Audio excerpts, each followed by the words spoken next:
Enconomians just the survivor of the original human civilization? While it's clear that Enconomia and Conria are very similar, they are not the same place. Everywhere, Conria is heralded as the nation without gods, while Enconomia's history is full of worship. First the primordial one, then the god of time, then Urabashi. Why then do they have such similar architecture?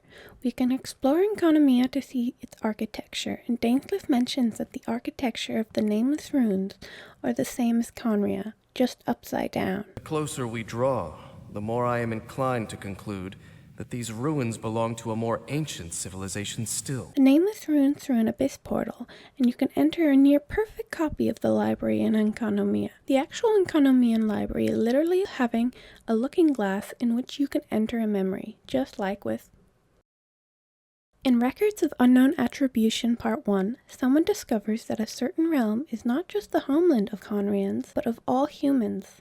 In Before Sun and Moon, a book Urabashi allegedly was killed for just for reading, we learn of the history of Enconomians and their ancestry, stretching back to before the existence of the Seven Archons, but after the creation of humans. In the conflict between the primordial one and the second who came, Enconomia was accidentally cut off from the rest of the world. It's entirely possible that Conria was founded by people intentionally rebelling against the rule of Celestia, but as a result faced its curse, while Enconomians who lived in ignorance but kept their worship of the god were spared by Celestia. This explains why Celestia was opposed for Enconomians to resurface, but let them do so without any major consequences and to continue the worship of the deceased Urabashi. There is very little accounts from other people from the time, but Ukko from Salvindagnir hoped the nation without gods would have better luck. He can still be found as the Frostarm Law Churl, which suggests that simply aligning with the doctrine of Conria is enough to subject one to the curse. This makes the people of Watatsumi Island greatly in danger of becoming subjected to the curse